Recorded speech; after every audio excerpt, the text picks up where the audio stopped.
16 अप्रैल 2024 दुर्गा अष्टमी के दिन बनेंगे 300 सालों के बाद 6 ऐसे दिव्य और दुर्लभ महासंयोग। 6 राशियों पर माता रानी की रहेगी विशेष कृपा। जी हाँ मित्रों, दुर्गाष्टमी के बाद से ही 6 राशियों का भाग्य उदय होने जा रहा है। उनकी किस्मत के दरवाजे अचानक से चमकने वाले हैं। इस बार की जो चैत्र नवरात्रि की दुर्गाष्टमी है ना, वो बहुत ही खास और महत्वपूर्ण होने वाली है, क्योंकि 300 सालों के बाद दुर्गाष्टमी पर कई ऐसे दिव्य और दुर्लभ योग बन रहे हैं। तो चलिए एक एक करते हुए जान लेते हैं दुर्गाष्टमी यानी कि महाअष्टमी के बाद से ही किन किन राशियों में क्या क्या बदलाव होगा, किन राशि वाले लोगों का अच्छा समय शुरू होने वाला है, और साथ ही दुर्गाष्टमी पर उनको क्या क्या उपाय करने चाहिए, सभी महत्वपूर्ण जानकारी इस वीडियो में जानते हैं। ऐसे में वीडियो को पूरा लास्ट तक जरूर देखिए। और हाँ मित्रों, वीडियो को नीचे कमेंट बॉक्स में जय माता दी लिखते हुए वीडियो को अपने मित्रों के साथ फेसबुक पर जरूर शेयर कर दीजिए, ताकि काम की जानकारी का जो अपडेट है ना, वो सभी व्यक्तियों तक पहुंच सके। ओम नमः शिवाय, जय श्री कृष्णा, जय माता दी। मित्रों, इस साल 9 अप्रैल से ही चैत्र नवरात्रि की शुरुआत हो चुकी है, और चैत्र नवरात्रि में दुर्गाष्टमी 16 अप्रैल और 17 अप्रैल को राम नवमी के साथ ही नवरात्रि का भी समापन हो जाएगा। साल 2024 में दुर्गाष्टमी के दिन कई ऐसे ग्रहों का महासंयोग बन रहा है, जिसमें महाभाग्य राजयोग, बुधादित्य राजयोग, गज केसरी योग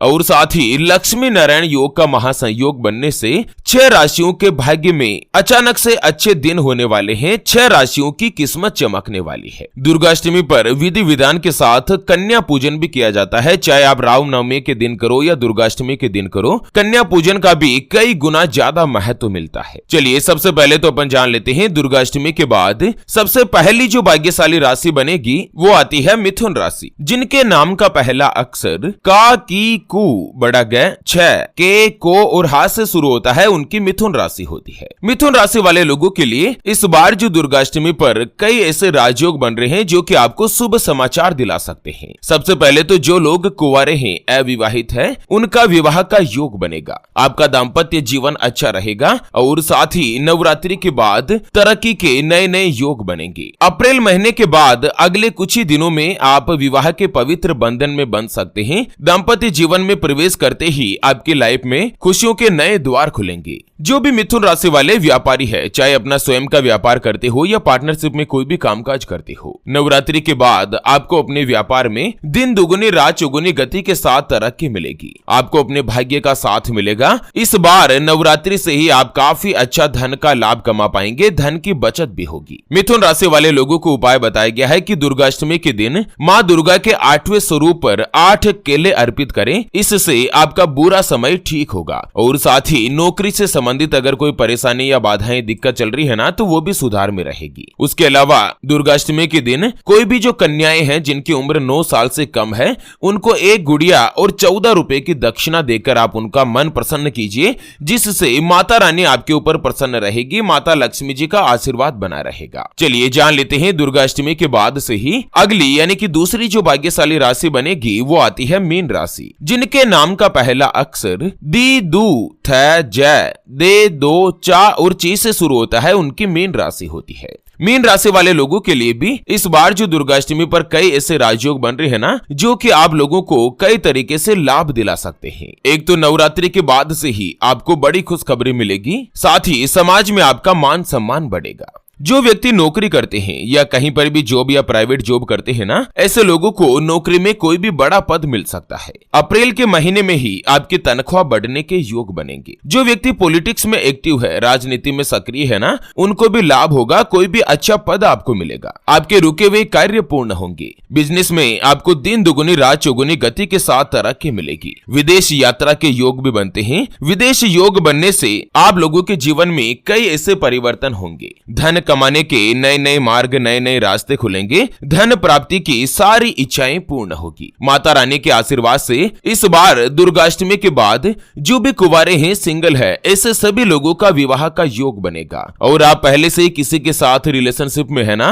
तो नवरात्रि के बाद उचित समय देखकर आप उनको विवाह का प्रस्ताव दे सकते हैं। और इस तरह से ग्रहों की महायुति और महासंयोग इस बात का संकेत दे रहा है कि आपका प्रेम विवाह का प्रस्ताव जो है वो मंजूर भी हो जाए। अगर आप कर्ज से परेशान परेशान है, लंबे समय से अगर कोई भी आपके घर में रुपए पैसे संबंधित कोई भी आर्थिक तंगी चल रही है, तो माता रानी के आशीर्वाद से इस बार अब यह समय दूर होगा और आपके जीवन में अच्छे दिनों की शुरुआत होगी। मीन राशि में शनिदेव की 7.5 चल रही थी। 7.5 की वजह से कई सारी परेशानियां देखने को मिली थी। आप लोगों को उपाय बताया गया है कि आप दुर्गाष्टमी की रात में दुर्गा चालीसा का पाठ कीजिए। उसके अलावा 9 कन्याओं को भोजन के लिए बुलाएं और कन्याओं को 1 गुड़िया और 25 रुपए की दक्षिणा दें। माता रानी का विशेष रूप से आशीर्वाद मिलेगा। चलिए जान लेते हैं दुर्गाष्टमी के बाद अगली जो भाग्यशाली राशि बनेगी उसके बारे में। उससे पहले आपको एक महत्वपूर्ण बात बताना चाहूंगा कि जिंदगी में आप कई ऐसे लोगों से मिले होंगे जो कि बहुत ही ज्यादा मेहनत करते हैं, तो वहीं कुछ लोग आपको ऐसे भी मिले होंगे जो बहुत कम मेहनत करने के बावजूद भी बहुत ही आगे तक पहुंच जाते हैं। वहीं आप कुछ ऐसे लोगों से भी मिले होंगे जो पूरी उम्र भर मेहनत करते ही रहते हैं, लेकिन आखिर वो हासिल नहीं कर पाते जिनके वो हकदार होते हैं, यानी कि जीवन उनका गरीबी में ही निकल जाता। मित्रों, ये ग्रहों का खेल नहीं तो और क्या है। और इसी के समाधान के लिए हमारे गुरुजी आप तक लेकर आए हैं आपके अपने जीवन के बारे में व्यक्तिगत यानी कि पर्सनलाइज्ड कुंडली, जिससे आप घर बैठे यह पता लगा सकेंगे कि आपके 9 ग्रह आपके बारे में क्या कहना चाहते हैं। क्या आपकी कुंडली यानी कि किस्मत में कोई दोष तो नहीं? अगर दोष है तो वो क्या है, उसका समाधान क्या है? कोई ग्रह आपके लिए कमजोर तो नहीं, उसको मजबूत करने का उपाय क्या है? आपका भाग्य उदय कब होगा? जीवन में अच्छे दिन कब आएंगे? नौकरी या व्यापार किसमें आपको ज्यादा तरक्की, ज्यादा सफलता प्राप्त होगी? कौन सा व्यापार आपके लिए सबसे अच्छा और शुभ फलित रहेगा? आपके लिए भाग्यशाली रत्न कौन सा है? उसको पहनने की विधि क्या है? क्या आपकी कुंडली में मांगलिक दोष, काल सर्प दोष, पितृ दोष सहित कुछ ऐसे महादोष तो नहीं जिससे आपके जीवन में कई सारी समस्याएं बनी हुई है? आपका स्वयं का मकान कब बनेगा? सरकारी नौकरी का योग है या नहीं? आपकी कुंडली में कितने राजयोग बनते हैं? आपके लिए भाग्यशाली रत्न कौन सा है? उसको पहनने की विधि क्या है? उसके बारे में कंप्लीट जानकारी हम आपको कुंडली रिपोर्ट में बताने जा रहे हैं, जिसको अभी जो आप ये स्क्रीन पर नंबर देख पा रहे हैं ना, उस पर व्हाट्सएप पर संपर्क करके आप हमारे गुरुजी से बात कर सकते हैं और 251 रुपए की छोटी सी नाममात्र की फीस में आप अपने संपूर्ण जीवन की महाजन्म कुंडली के बारे में जान सकते हैं। अगर आपकी कोई भी समस्या है जिसका समाधान आप कुंडली बनवाकर जानना चाहते हैं, जैसे कि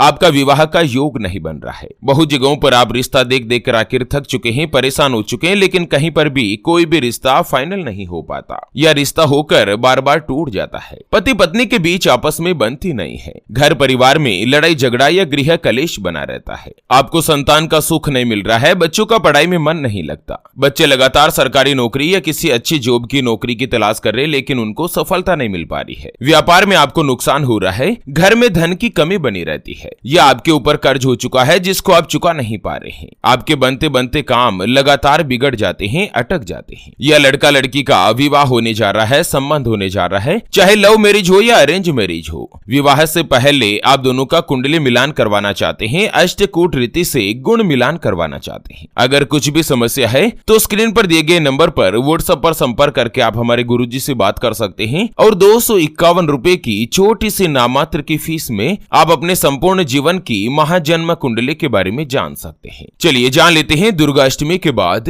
अगली जो भाग्यशाली राशि बनेगी वो आती है कर्क राशि, जिनके नाम का पहला अक्षर ही, हु, हे, हो, डा, डी, डू, डे और डो से शुरू होता है, उनकी कर्क राशि होती है। कर्क राशि वाले लोगों के लिए दुर्गाष्टमी पर जो महत्वपूर्ण राजयोग बन रहे हैं ना, वह आपको इस बात की तरफ संयोग या इशारा कर रहे हैं कि करियर में आपको विशेष रूप से लाभ प्राप्त होगा। जो व्यक्ति नौकरी ढूंढ रहे हैं या नौकरी की तलाश कर रहे हैं ना, उनकी तलाश खत्म होगी, आपका मान सम्मान बढ़ेगा, आर्थिक स्थिति पहले की तुलना में बेहतर होगी, आपका पारिवारिक जीवन भी खुशहाल रहेगा। अगर आप कोई भी नया काम या नया व्यापार शुरू करने के बारे में सोच रहे हैं ना, तो भी आपके लिए नवरात्रि के बाद समय बहुत ही अच्छा और उत्तम रहेगा। व्यापारी वर्ग के लोगों को व्यापार में धन का लाभ मिलेगा और साथ ही माता रानी के आशीर्वाद से आपकी जो आर्थिक स्थिति है यानी कि फाइनेंशियल पोजीशन में भी सुधार देखने को रहेगा। कर्क राशि वाले लोगों को उपाय बताया गया है कि नवरात्रि की दुर्गाष्टमी के दिन आप लोग अगर कर्ज से परेशान है या आपके ऊपर कोई भी कर्जा बढ़ चुका है, चाहे बैंक का लोन हो, तो उसको उतारने के लिए ओम दूम दुर्गाये नमः का जाप करें। उसके अलावा नवरात्रि की महाअष्टमी के दिन कन्याओं को सफेद रुमाल और 25 रुपए की दक्षिणा दीजिए, माता रानी विशेष रूप से प्रसन्न रहेगी, आशीर्वाद मिलेगा। चलिए जान लेते हैं महाअष्टमी के बाद अगली जो भाग्यशाली राशि बनेगी वो आती है मेष राशि, जिनके नाम का पहला अक्षर ला, ली, लू, ले, लो, ए,